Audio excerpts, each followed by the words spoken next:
Tatis and Nance. Great game. 50 seconds to go. Hurts. Deep shot.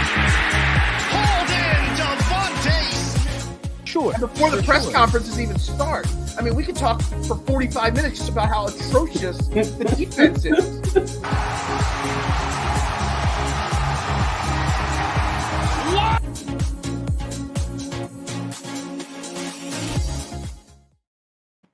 And good morning, everybody, and welcome to Trending in the AM right here on DSM Media, live, as always, Facebook, Twitter, Twitch, YouTube. You know the drill.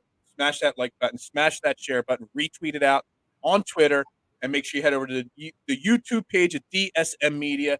The easiest way to get involved with the show, put your comments right on the screen, just like this example right here, to interact with all the topics we bring up on a daily basis on this show.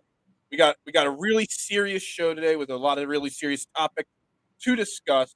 But real quick, we are brought to you by Manscaped, the leader in men's grooming products, the GOAT in below-the-waist maintenance. Make sure you check them out, manscaped.com. Use promo code DSM, the name of the brand, DSM, at checkout. It gets you 20% off, free shipping, and it lets them know Team DSM sent you their way. Again, I'm Phil Stifle. I'm your host every morning, Monday through Friday, 8:30 a.m. You can follow me at Bearded Knowledge, and I'm joined by my co-host this morning, as always this week, Jason at Mustang3651. Good morning, Jason. Good morning, sir. How are you? Sir. You want to call me sir? You're my elder. I should be calling you sir. My brother. How's that? My brother. There we go. We're only off by a few years, me and you, right? I think less than a year. Really? Well, how Maybe. old are you? 45. Oh, no. You got me by quite a few years, bro. 3 years. Yeah. 4 years. Don't age me just yet. Anyway. So we got a jam-packed show today here on Trending in the AM. Obviously, there was the Tom Brady retirement. That was going to be my leadoff. Then the Ben Simmons, Ramona Shelburne report came out. That was going to be my leadoff for today's episode. And then yesterday afternoon, the Brian Flores lawsuit broke. The news broke. It shook the NFL world, in my opinion. Basically a lawsuit against the NFL, the Giants, the Dolphins, the Broncos, just basically, bringing to the forefront the racism that is apparent and rampant in the NFL, especially in the coaching circles. And, before we get into it, I want to say a few things here because I am no expert on this topic. I'm here to bring it up. I'm here to discuss it. I want to hear other people's thoughts and opinions on this topic. I'm no expert in this topic, in this situation here. It is something, these serious, cultural, issues that go on. I try to avoid them, not because, I'm scared to talk about them, but just because I'm not, I don't feel comfortable doing it because I don't feel like I'm an expert in these opinions. I feel like I know a lot more about breaking down X's and O's about football or basketball trade scenarios. This isn't my, my specialty. So I just want to put it out there that it's not something I'm comfortable with. I'm going to try to challenge myself to do it. Look, I'm a 41-year-old white man. I grew up in a Catholic, blue collar, mostly white community. I went to a private all boys school. For high school, my entire grade was all white kids. I went to college and I experienced some different things there, but I really didn't have the experiences to really grow me as a human being until I went to work on cruise ships when I was 22, 23 years old in 2003, 2004. And the first ship I worked on, there was 950 crew member. There was only 9 Americans out of those 950 crew members. There was 50 different countries, represented on this ship, races, religions, creeds, beliefs on every topic in the world. And that's when my mind really started to, open up and expand on, the way the world is and that the world is not perfect. But also on the flip side, it made me realize that I can't understand how at this point, back then I said this in 2003, and now I say it again in 2022, how come the world is still at this point that it is, where things like racism still exist? And, while, I haven't experienced it like other people have, it really breaks my heart that this Brian Flores situation has to happen because let's be honest, Brian Flores is falling on the sword for a lot of other people. There's a good chance that Brian Flores does not get another job in the NFL. We saw the whole Colin Kaepernick situation unfold years ago, and he's still, whether he was a good enough quarterback to play in the NFL is a different topic. but he never really got another chance because of him taking this stand. So for those that live under a rock and did not, hear the whole situation, Brian Flores has sued the NFL.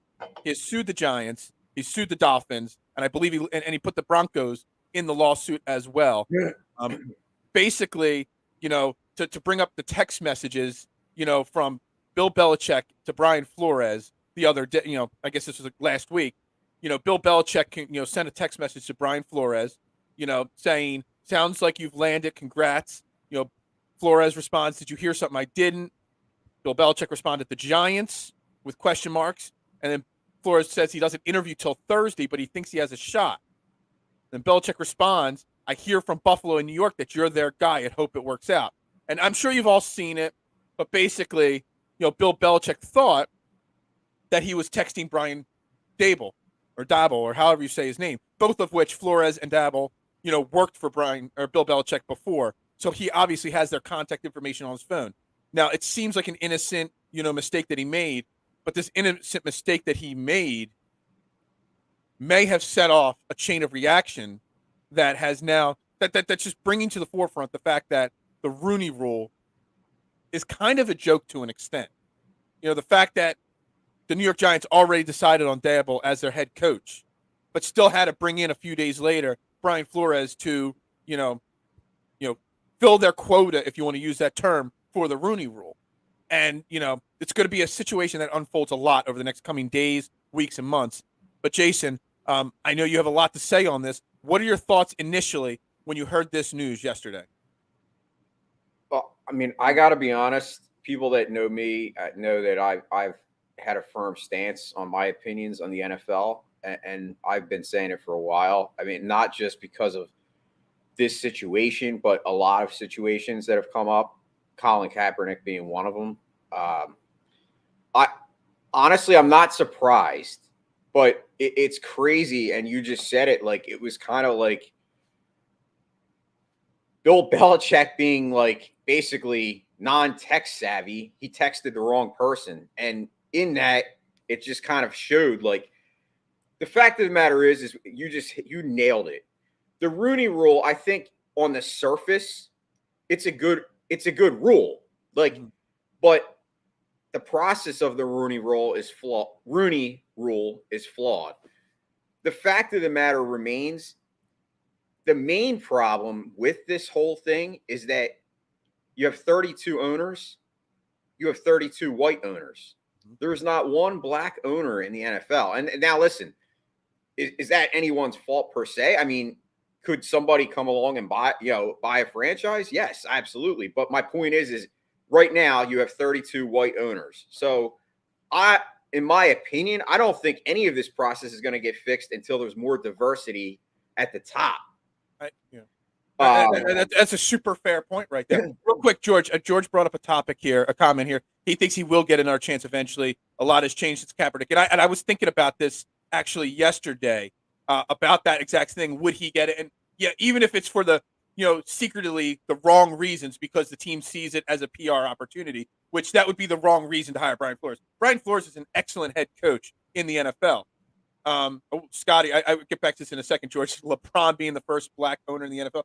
That I could see. But back to George's topic. So maybe he does get another chance, but as long as I don't know the exact details, and your comment here is bringing it back into my mind. I didn't have time to research it.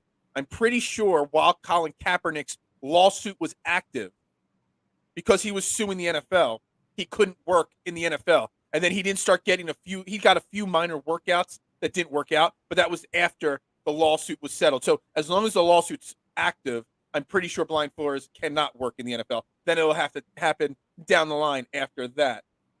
Sucks because Flores is a good coach and he should have never been fired in the first place. And this is the thing. Like, so I listening to ESPN, yesterday while all this news is breaking, and and they talk about even so there's one black head coach in the NFL right now, Mike Tomlin of the Pittsburgh Steelers, and he's been there for a while, and he'll probably be there. I've talked to a few people from Pittsburgh.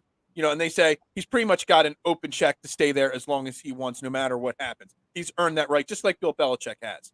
Okay. There's only one head coach, and there was 7 or 8, openings this year. None of them filled 9 openings. None of them filled by a black, candidate.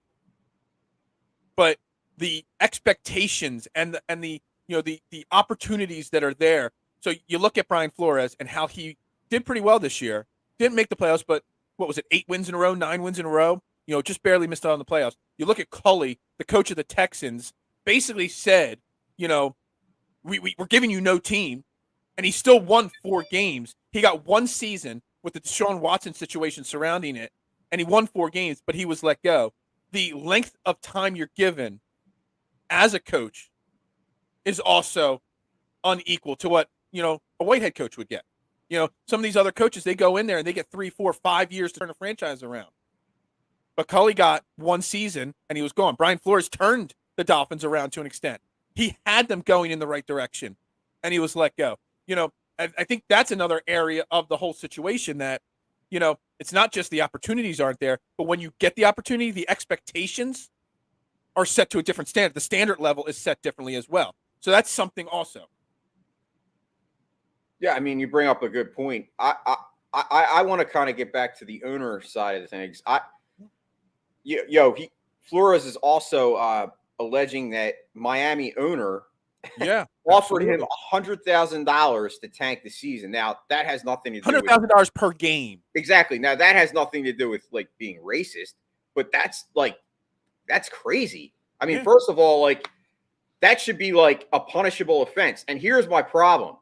The NFL has no problem punishing players and coaches, but how come owners get like basically carte blanche? I mean, we're talking about the guy. They get carte blanche because the owners pay the boss of the NFL. But it's Roger a bunch of bullshit. They pay him. No, I got that, but they can. I mean, it's no secret that the Houston Texans owner has been like accused of racism. Like there's been proven facts that he's made comments. Mm-hmm. And the guy's still sitting on, he's the owner. You got the guy down at Washington football team who's probably one of the worst people, I've ever seen. He was running basically like a sex scandal, in that organization, and he still has it. He's still an owner. Like, why can they just do whatever they want? And I get it. You're right. It's the money, but that's a problem, and that's where I think the main problem is. You have these 32 owners. They're all white. Well, I have a topic on that because again, Scotty brings up LeBron being the first black owner. Look, so it's not just the fact that whoever buys a football team has to have the funds or the partners to have the funds to buy the team. If you look at the owners of the NFL, they're all white, but they're all old. They're all 70s, 80-year-old guys, and to get a seat at the table with the other owners, not only do you have to have the money to buy a team, but I don't know if it's in all 4 major NFL or U.S. sports, but I know in baseball or in baseball, basketball, and football, you have to have the money to buy the team, but the other owners have to approve you. So you have to sit down at the table with them, and even though I got the money here, we don't want you at the table though. They can overrule and vote you to not be the So if I want to sell you my business, the other business owners in my town have to say it's okay for me to sell you the business. That doesn't seem right, in my opinion. And that can kind of hurt the chances of someone buying a team also.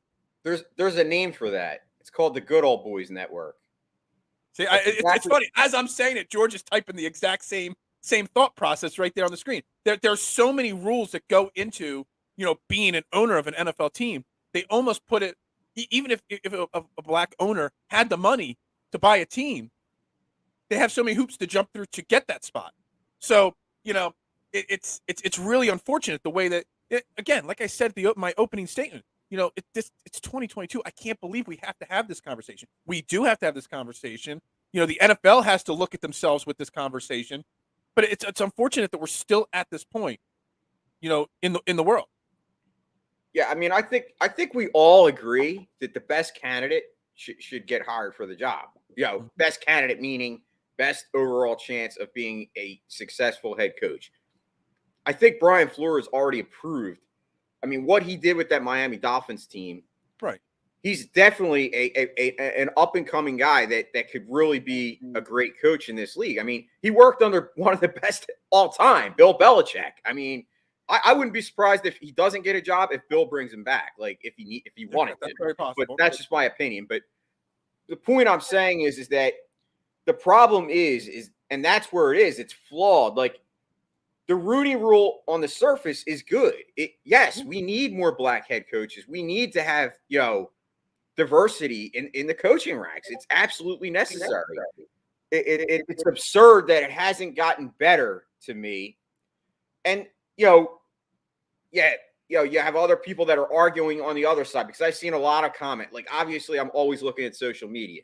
Yeah, and people. I've tried to stay off of social media with these comments. Well, I stay off it, but specifically because there's going to be the trolls out there that are making inappropriate comments, and I would just blow up on it. So and I want to blow up, but I'm looking at them. So some of the comments that I'm seeing are, and obviously it's probably from white people.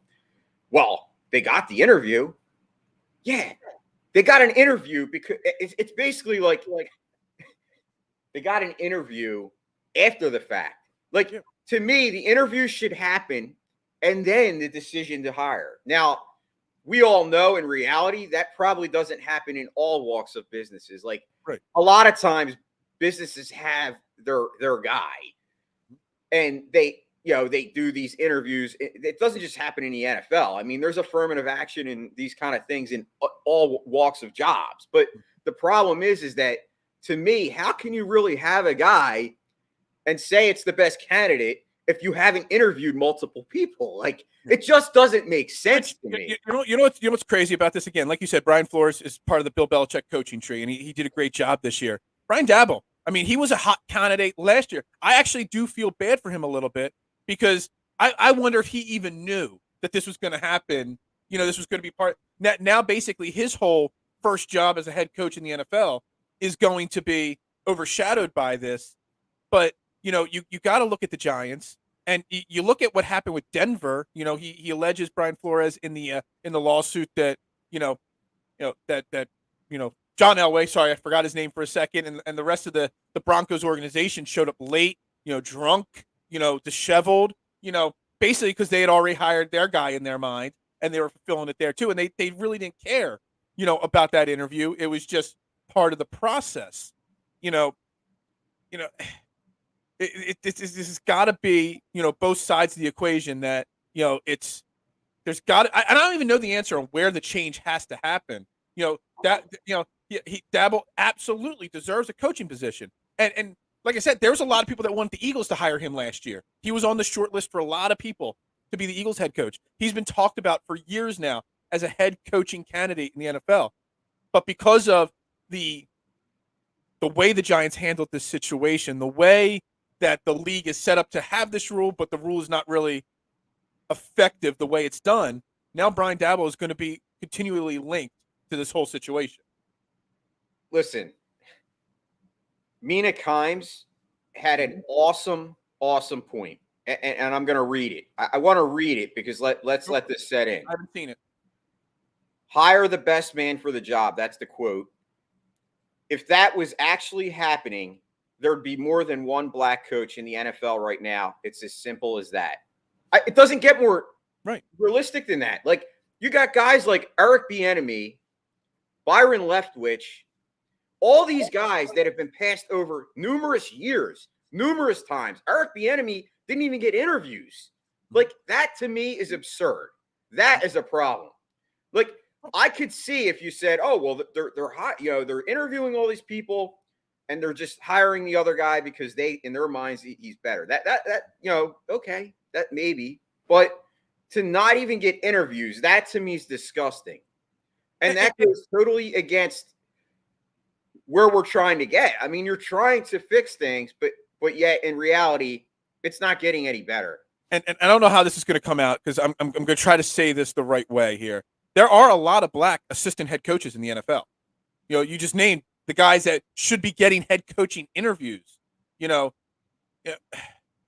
These guys, and real quick, George, I mean, this makes sense. And this actually brings up, again, we're like on point on thoughts. A lot of the assistant coaches, in the NFL are defensive minded coaches. And they, they're the way the NFL now is to hire offensive coaches. But Bieniemy is an offensive minded coach. Byron Leftwich is an offensive-minded coach. So there are offensive-minded assistants out there. There's a lot of assistants in the NFL that are black.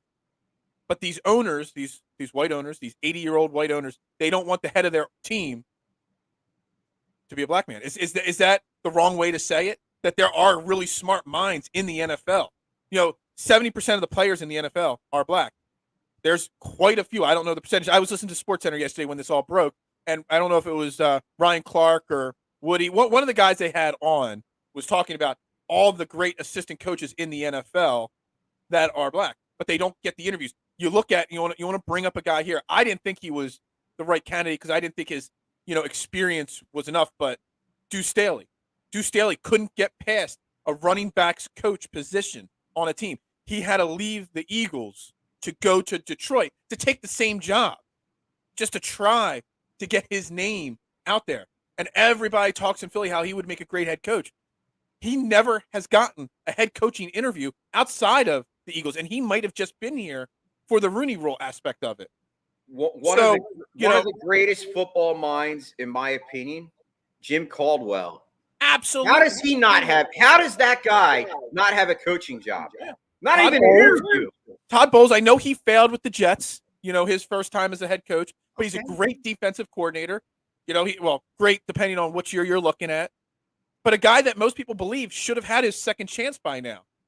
And it was funny because I got into a conversation with Chris Romanelli, Eagle season ticket holder, a couple days ago. We were talking about, Doug Peterson not getting a second chance yet. And he brought up how guys that win a Super Bowl in their first 10 years as a head coach never win a Super Bowl in their second tenure as a head coach. But guys that fail in their first tenure always seem to have a better shot at or win more Super Bowls in their second tenure as a head coach. And Todd Bowles is one of those guys, failed his first tenure. By this point, he should have gotten another chance. Jim Caldwell, he didn't fail. He didn't win a Super Bowl in his first tenure. But, he was a good head coach. Not great, but a good head coach. The fact that he hasn't gotten another chance to be a head coach, he hasn't even gotten another chance to be an offensive coordinator at this point, Jim Caldwell. So, there's definitely an issue there. Yeah, well, you kind of hit on it earlier, but even looking at the lawsuit and what it says, like reading some of the lingo. So even when black candidates get hired for head coaching positions, a rarity, they are discriminated against in connection with the terms and conditions of their employment and compensation, and terminated even as far less successful white coaches are retained. That's part of it too. Like, it's not just the fact that they're not getting jobs. It's the fact that when they get jobs, they're held to a different standard. Like you said with Flores, if that would have been, someone like Doug Peterson, would they have been fired? I don't know, but you see. And the other thing that was said on SportsCenter yesterday that caught my ear was and look, Kyle Shanahan has turned into a really good head coach. But was he the most qualified candidate back then? But his dad, was a big-time legendary head coach. So he kind of just, it's like, it's not just the coaching tree, it's the family tree. You got a guy by the name of Turner that's an offensive coordinator in this league that has struggled. But his dad was Norv Turner, another legendary coach. It's been in the league was around for a very long time. These owners, they go to these certain places over and over again. And this is just an unfortunate situation. I do want to read Brian Flores' statement that he released. Why won't my mouse work anymore? There it is. All right. So this is his statement released through his attorneys yesterday, after this all came out. You want to pop it up? What's up? Yeah, I got it. God has gifted me with a special talent to coach the game of football, but the need for change is bigger than my personal goals. Flores said in a release put out by his law firm. In making the decision, I'm reading the comments underneath it instead of the whole thing. In making the decision to file the class action complaint today, I understand that I may be risking coaching the game I love, and that has done so much for my family and me. My sincere hope is that by standing up against systemic racism in the NFL, others will join me to ensure that positive change is made for generations to come. So him doing this, he knows the black eye that's being put on him, or not the black eye, the target on his back by the owners, the whatever you want to call it. It's just, will he get another shot to coach in the NFL after this? Who knows? But you know what I would be doing if I was ESPN, if I was the NFL Network, if I was any of them, I'd be giving him a spot. I'd be giving him a spotlight. I'd be calling him right Well, away. he has it. They announced it 9:30, right? So when we're done our show, go on ESPN. He's going live. Okay. Well, I meant, if he can't get a head coaching job, I'd be giving him a yeah, spot on Sunday Countdown or whatever show he wants, because obviously he's a super talented football mind and deserves, if he can't coach, he should be at least be talking football. Well, here's the way I look at it. When someone does great point. Peterson left the Eagles because he clashed with ownership. Sounds like Flores clashed with ownership. Well, he did. In fact, he didn't want to forcefully, purposely lose games, so they got rid of him. And he didn't want Deshaun Watson, and the owner wanted him. Absolutely. So this is the thing to me. The fact of the matter is that when someone does any kind of lawsuit against a corporation as big as the NFL, he obviously is strong in his beliefs that this is a problem. I think a lot of us agree that there's problems. He wouldn't be doing this if he didn't feel strongly about it, is what I'm getting at. And he's sacrificing everything. You're right. He might not get a job, but my hope would be that if it all comes out that there is issues and he wins the lawsuit, then at that point, maybe he does get a job. Maybe he gets a better job, a GM position, something. Like, my point is that a lot of times it takes people that are courageous to get change. Because let's face it, he could have very easily not said anything. He could have just, said, you know what, another freaking sham interview, and waited for the next opportunity. But I'm glad that he's speaking out, because more people need to speak out.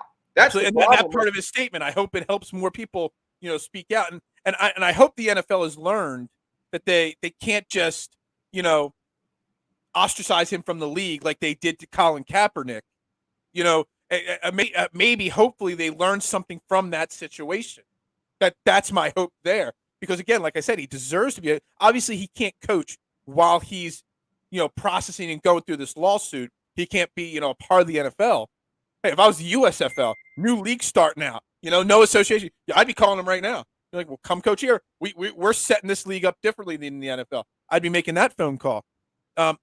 ESPN, all the sites online. I have one of the articles up from CNN. All of them have their legal experts, and they all say that it's going to be a tough lawsuit to win.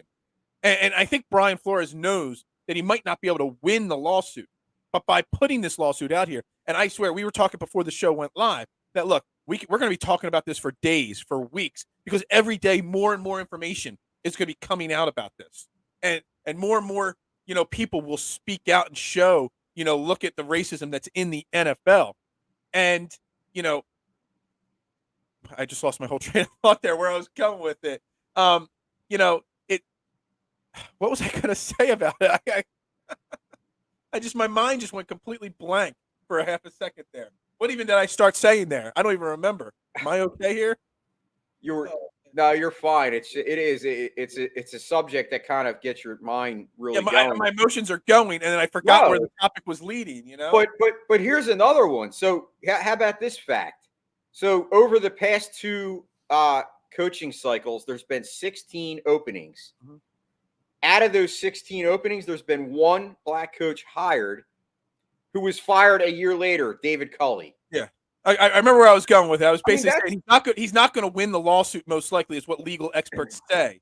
But hopefully, by putting himself out there as the man to make this statement, it does create change. It does open the eyes of the NFL that they need to make change. So he's sacrificing himself in a lawsuit that might not be winnable to help create change. And that's where I was going. I lost my whole train of thought there. I let you talk so I can replay in my head what I was trying to get through there. But yeah.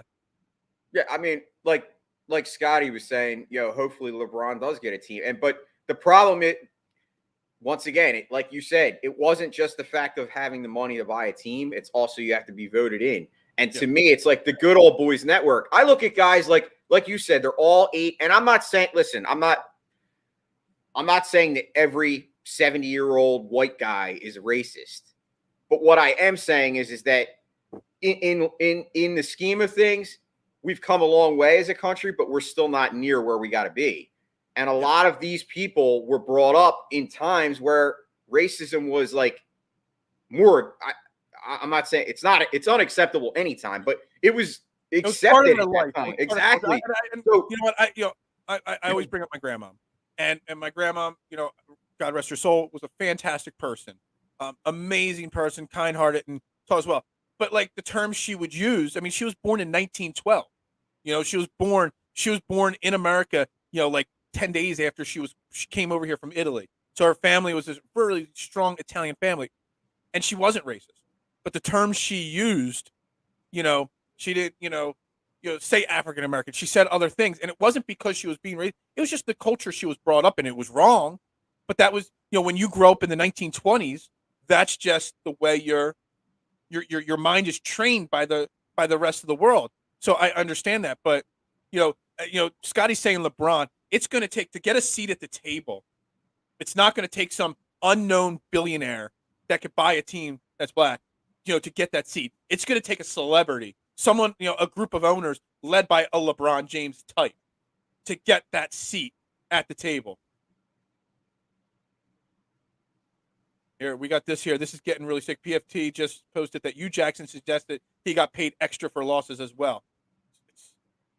Like I said, George, this stuff's going to be coming out for days and weeks. You know how it's going. I know Hugh Jackson was talked about a lot yesterday, about how he was, fired so quickly from his jobs. So, so much is going to come out about this topic. But, again, it's going to take a celebrity that the owners fear if they don't let them get that seat at the table, that they'll speak out and use their celebrity status to bring more light to the issues.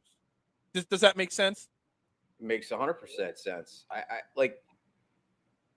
I mean, like I said, I think new news is going to be coming out daily about this, and I'm glad that Brian Flores is taking the cause and as you said, falling on the sword, so to speak. Like, somebody's got to do something, and Colin Kaepernick did a lot.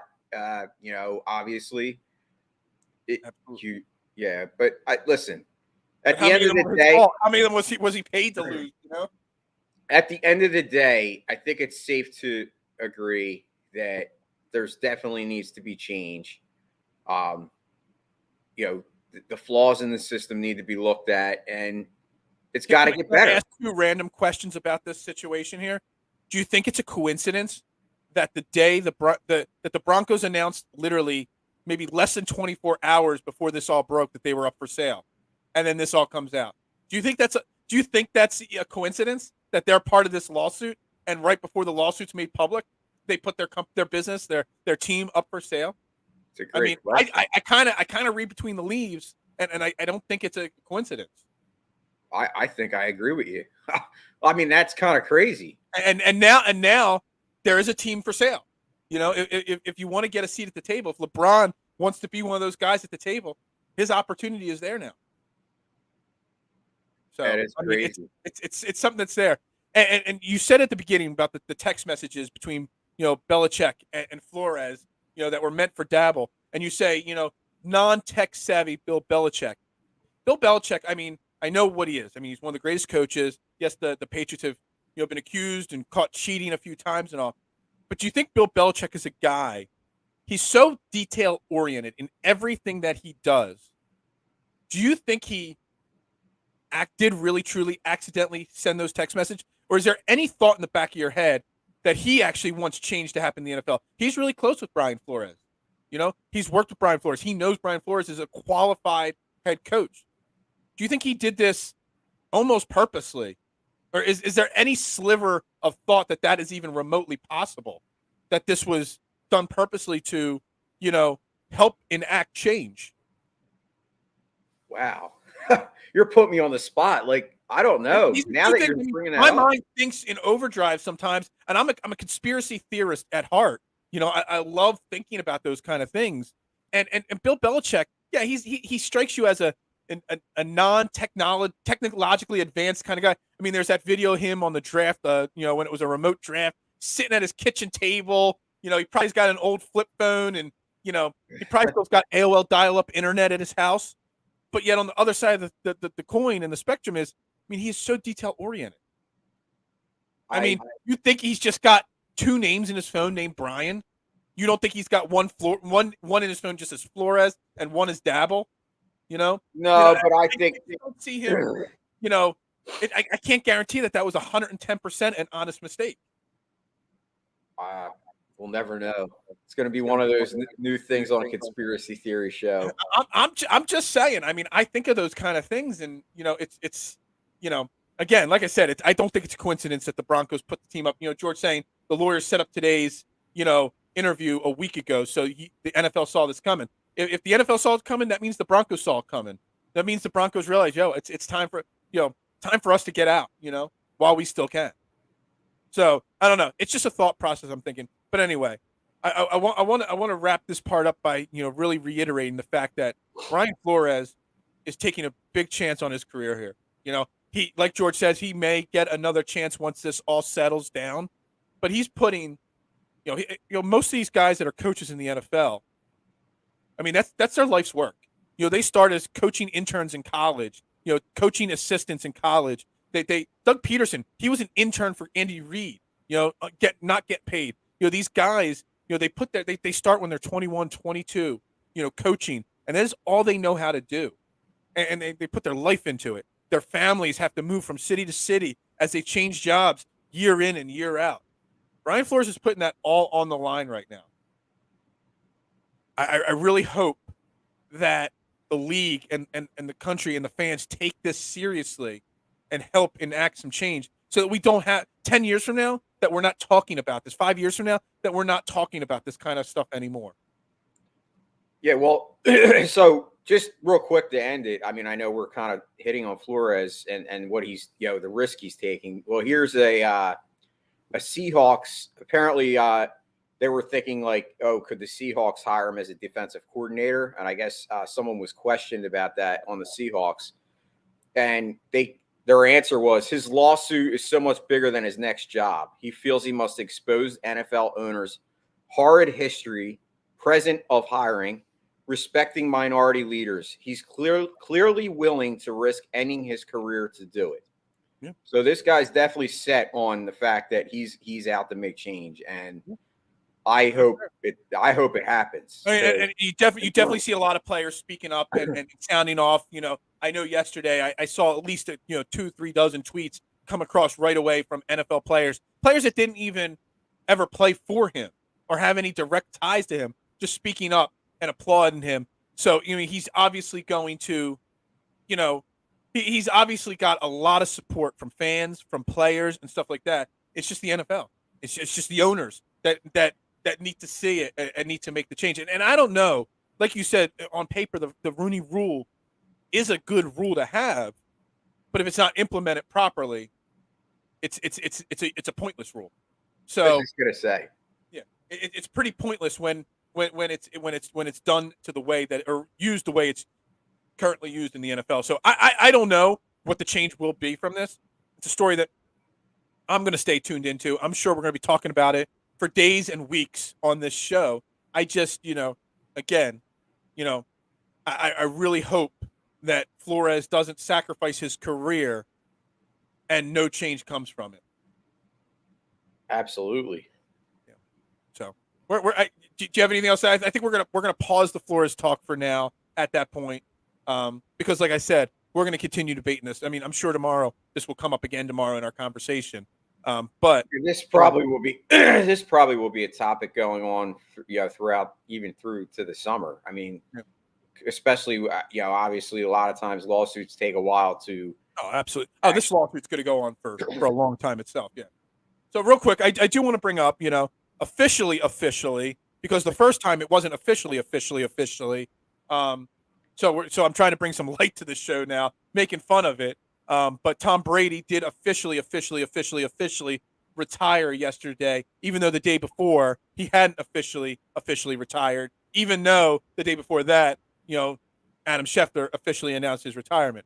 So real quick, after I said officially like 97 times there, thoughts on Tom Brady finally calling it a career, thoughts on Tom Brady's career, and what you'll remember the most about Tom Brady. I mean, it could be described with one word, the GOAT. I mean, and I know a lot of people the GOAT is 2 words, just so you know. Okay. GOAT. How about that? There you I go. know a lot of times, obviously people still debate that to this day. But the bottom line is here's a guy that not only holds the most Super Bowl wins of all time, most Super Bowl appearances of all time, at the most important position in the NFL. He also holds those gaudy stats that a lot of times people say, well, it's not all about stats. Well, he has both. He has most passing yards all time, most touchdowns all time, the two most important, obviously, metrics when it comes to a quarterback.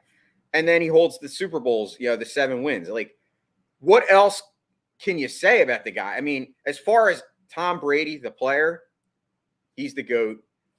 What will I remember most about him? I will remember most about him not shaking Nick Foles' hand against the Eagles and walking away as an arrogant, sore loser. So, yeah, that's what I will most remember.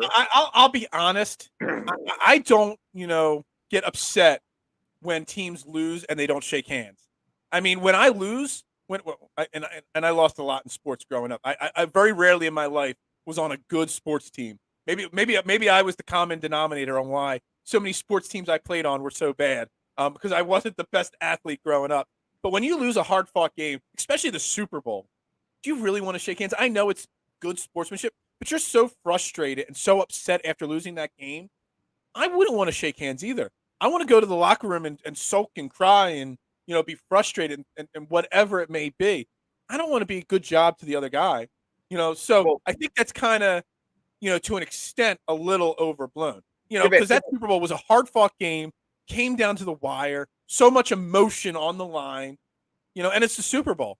And I have to disagree with you, Phil. Like, to me, when you are the GOAT, when you are Tom Brady, it's different. Like, okay, I get what you're saying, and I get the fact that, yes, you are upset. But to me, that was like total disrespect, especially in the situation.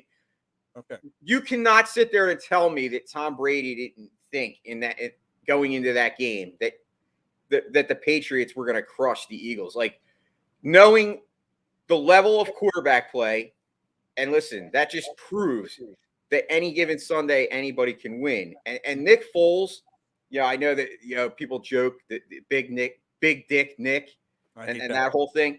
But honestly, a guy of Nick Foles' caliber, like, he's one of the nicest guys. He's obviously a self-proclaimed Christian. He's always, like, been that guy that's kind of soft-spoken, but yet he has a great heart. And if you ever read his book, I don't know if you've read Nick Foles' book. You should read it. It's a great read. But just his story alone and what he was able to accomplish, in that moment, Tom Brady owed him a handshake. I mean, and that's my opinion. Now, I get what you're saying. Like, as George says, nobody owes anything to anyone, honestly. Bullshit. I disagree. I think on the biggest stage, Tom Brady being Tom Brady, yes, you are held to a different standard. Maybe being the GOAT, you're held to a different standard. Maybe I believe that. Maybe that part of it I can agree to or understand.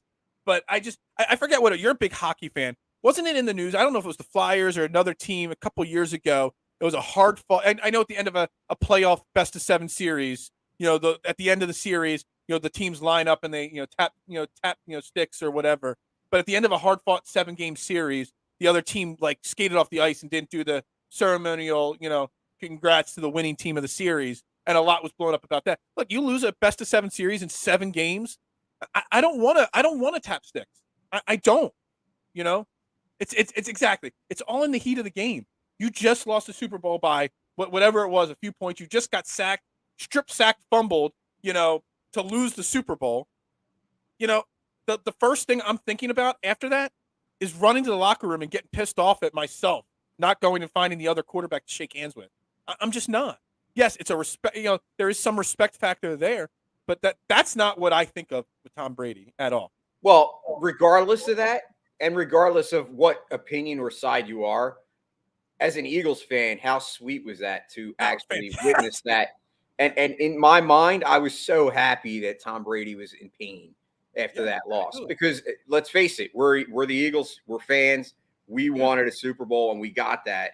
So that's my obviously selfishly that's my best memory. So If you want to ask my memory outside of that, my best memory, and obviously I'm an old head, so I can remember it. But I remember vividly the season where he came in and he, got handed the job after Drew Bledsoe, who, let's not forget, was giving a $100 million contract, which at that time was the highest contract ever awarded to a player. Drew Bledsoe was, in his own right at that time, one of like the best quarterbacks in the league. He goes down hurt, and here comes Tom Brady, 6th round pick. Nobody knows who he is, and Belichick gives him the job. Tom Brady actually gets hurt in that playoff game. Drew Bledsoe comes in, wins the game. So you're thinking all this talk at that time was, wow, Drew Bledsoe is going to get his job back. And then Bill Belichick says, no, Tom Brady will play in the Super Bowl. And then, the rest is history. So that's my memory. I remember that vividly. And at that point, everyone was just like, oh my God, this guy like came out of nowhere and won a Super Bowl. And now here we are 22 years later. 22. And it's like, oh my God, like what this guy's been able to accomplish is just, anybody that argues about Tom Brady's greatness, to me, that's a true hater. That's somebody who just doesn't want to admit and cannot admit the greatness of what this guy's accomplished. Because let's face it, I don't like Tom Brady, the person. I have never liked him. I've always thought he was arrogant. I've thought he was smug. You talked about, a lot of people were coming out saying, oh, he didn't say anything about New England, but then the next day he did. Like, that's just Tom Brady. But you don't have to like a person as the person to admit their greatness on the field. I mean, there's been plenty of athletes that were arrogant or not, liked necessarily because, they were cocky. But yes, he's cocky. But the fact of the matter is he has a right to be cocky. He's proved it. It's not like some guy being cocky and then doesn't prove it on the field. Like, never won a Super Bowl and they're cocky. Ben Simmons. You know what I mean? Huh? He's like, you're talking about Ben Simmons, the cockiest guy in the NBA and hasn't done a damn thing yet.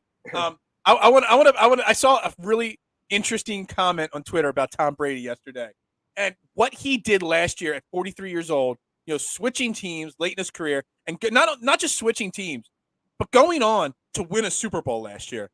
That would be comparable to when, I forget whether he was 42 or 44 years old, Michael Jordan going and playing for the Washington Wizards. And he took them to the playoffs. He couldn't get them over the hump. But the GOAT in basketball, switching teams, the GOAT in football, switching teams. I mean, I think doing that at that point in your career and being able to actually take that team to the Super Bowl, I mean, that's what I'll just remember the fact that he continued even this year in his last season in the league, still playing at an elite level. No, I agree with you 100%. Honestly, I don't know where Tom Brady's head was, but I have a feeling that had they lost that Super Bowl last year, he retires last year. I think what happened was I think he won it, and I think he wanted to say, you know what, I want to do it again. Like, yeah. Almost like I think like nobody could say that he didn't go out on top even though they lost this year, because I think he realized, okay, I am the best. Like at this point, I do want to be with my family and go on to other ventures. And you know what? Kudos to him for doing that, because he could very easily have said, well, yeah, I want to play till I'm 50, and then the next couple of years had some bad years, because let's face it, that Tampa Bay team, they brought back 22 starters on that roster. That ain't happening this year. Like a lot of them guys are free agents. So, it was almost going to be, I don't want to say a rebuild, but a retool. And, who knows what would happen. A lot of people were out there saying, why doesn't he go back to the Patriots? Like, I did think I saw something somewhere. I don't know if it was a confirmed check mark or anything that he is going to sign a, one day contract. Which can I just say that I find the ceremonial one-day contracts to retire with a different team some of the biggest scams that owners run in the NFL, because it's all about the publicity. It's all about making the owners more money. We know Tom Brady is a Patriot. I know he won a Super Bowl. He played 2 seasons with the Bucs. Do we need that one-day ceremony to remember that he was a Patriot? No, it's so stupid. I think it's the dumbest thing. When anybody comes back to the Eagles or Phillies on a one-day contract, I ignore it. I could care less. It literally is one of the dumbest things in sports, in my opinion. And I'm probably very, very minority on that whole process there. Well, I agree with you. I think it is kind of a farce. It's do all about. do any of the black marks on Tom Brady's career with the Patriots, the spy gate, the deflate gate, any of that stuff, at this point now that he's officially retired, do they, affect how you view him? Or are you going to, I don't want to say ignore, but are they just two small little blips on otherwise what is an amazing career? I mean, to me, they're blips. I mean, you know how I feel about the baseball. Yeah, real quick, George, in his initial statement, no, he did not mention the Patriots. But then he did a second thing, and he did acknowledge the Patriots afterwards. Well, that's what I said. Yeah.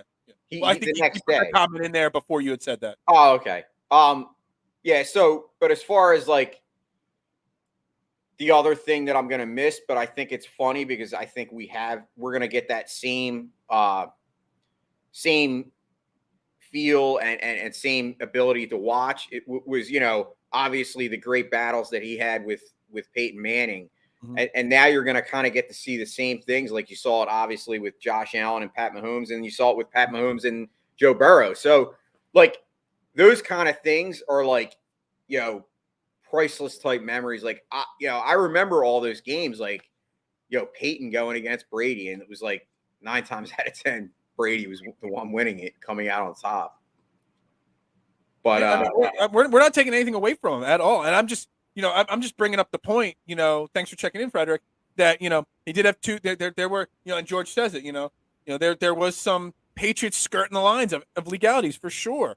And that's why I bring that topic up. Like, I just don't know. Like, I'm not going to, I mean, obviously Deflategate and Spygate and stuff like that will be a part of the history, but it's such a small part of the history, those two situations, that, I think even without those two situations happening, he's still the GOAT anyway. So it's kind of like Barry Bonds, cheating, with steroids. He was still the best baseball player without steroids.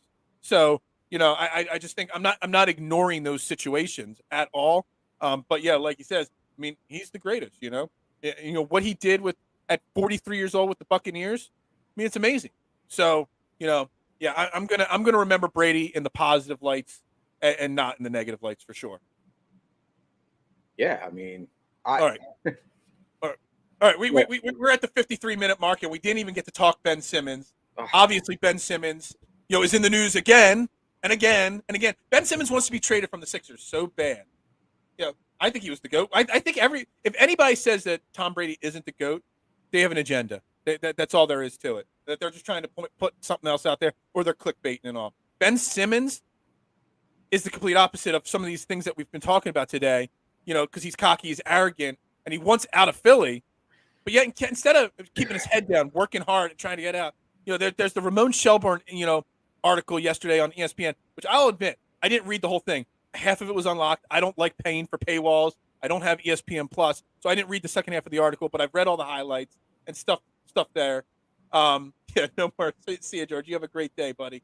The fact that Ben Simmons is putting these statements out there that blaming Joel Embiid, the statement that, yes, I struggled against the Hawks, but he struggled the year before against the Raptors in the playoffs.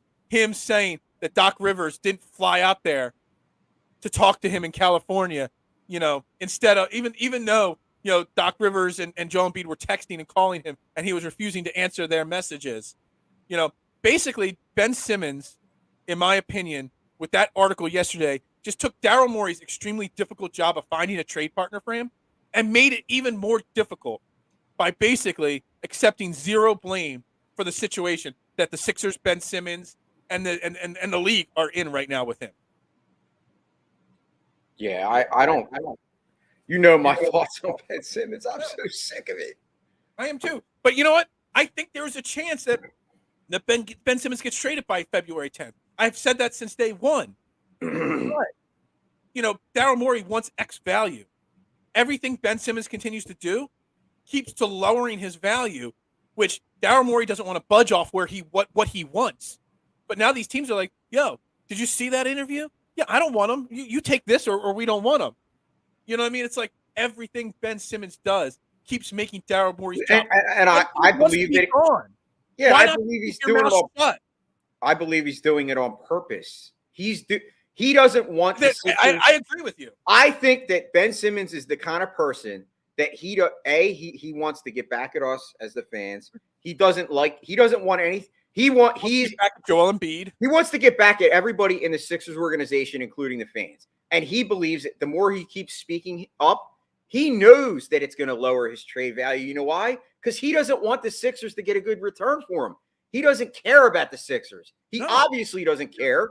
He hasn't cared. You know what I think about Ben Simmons? I don't think he cares about basketball. No, he doesn't. I agree with you on that. I don't think he wants to play.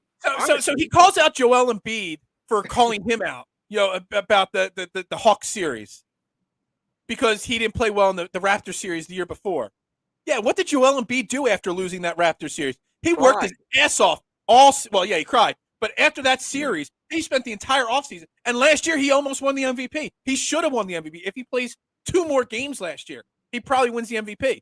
And he didn't. And they didn't win the title last year. So what did he do? He worked even harder. And this year, he's going to win the MVP, Joel Embiid. So Ben Simmons doesn't get his way, doesn't do what he wants, doesn't all these things. And he just tucks his tail and hides. Joel Embiid on the other side works his ass off to get better. And that's the thing. Yeah, I totally agree. I don't know if there's a precedent. I don't know if it's ever happened. And it would kill because then there'd be no trade value there. But obviously the cap number that he has with us kills us, going forward. Is there, a realm of possibilities? We talk about lawsuits with the Brian Flores thing here today.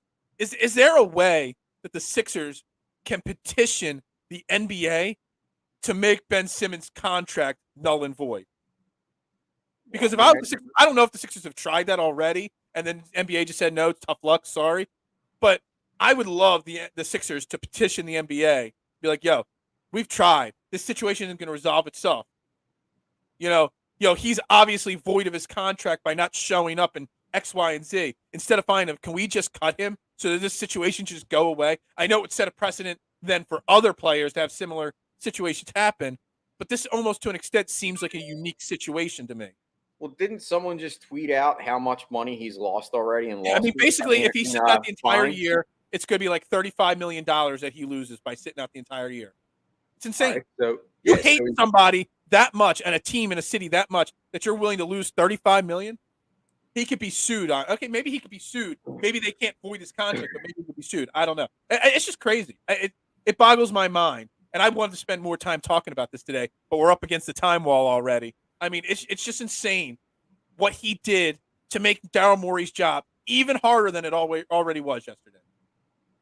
Yeah, I mean, if Ben Simmons wants to be traded that much, like you said, he should keep his mouth shut. But in reality, he can't do that because I really believe he has an agenda. He doesn't want the Sixers to get a good trade, but in reality, he's hurting himself because if he wanted to be traded, he would keep his mouth shut and stop talking and just go in a gym and show video. Then maybe teams would say, you know what? Here, this guy's trying to get better. No, he's spoiled. He's entitled. And I believe he does not have the heart. He doesn't care about basketball. And I know that you might not agree with me, but I'm not lying. I really believe that this is a case where this guy could be out of the league in a year or two if things continue going this way, because I just think he's at the point in his life where this is not important to him. When you have something that's important to you, you work for it. Yeah. You don't act like this. He's acting like a child. I mean, this was kind of his MO, right? Even in college. I mean, he went to LSU, a small at the time, a really, I don't want to say a lighter, but not a basketball powerhouse. He was there were concerns about his desire then. He did not care, that the team did not make the NCAA tournament. I think there's a statement out there somewhere or a rumor that he said that even if they made the NCAA tournament, he was going to sit out to prepare for the NBA draft. He basically he didn't show up. He basically went to LSU for 1 year with the intent.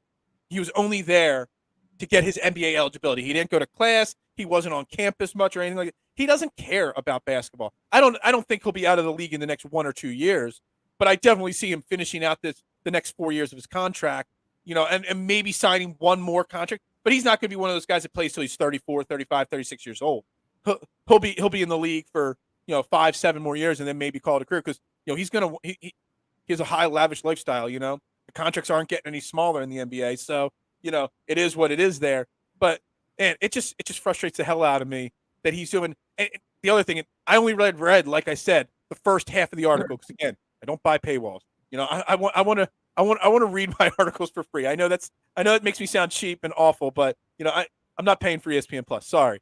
But the first half of the article, and it really frustrated me because Ramona Shelburne is a really well-respected NBA, reporter. Whether you like her or not, or her opinions or not, that's debatable. But she definitely is well-respected for what she does. If you read the article, at least the free portion of it, it almost seems like she's taking Ben Simmons' side. And that frustrated me because I don't think anything that Ben Simmons has done since second one of this situation unfolding has nobody should be taking Ben Simmons' side because nothing he's done has proven that he's in the right in anything here. Yeah, well, but a lot of people believe that he really does have, some type of mental issue. And that's why it's kind of a touchy subject. But the bottom line is the only mental issue that he seems to have is the fact that he doesn't want to play in Philly. Right. Well, I mean, I don't want to shoo aside his men. If he's struggling mentally, I mean, it's definitely a possibility that he's not mentally strong enough to handle the booing so. But you know what? If you get help, you turn off social media. He brings a lot of the criticism outside of this specific situation of him and the Sixers.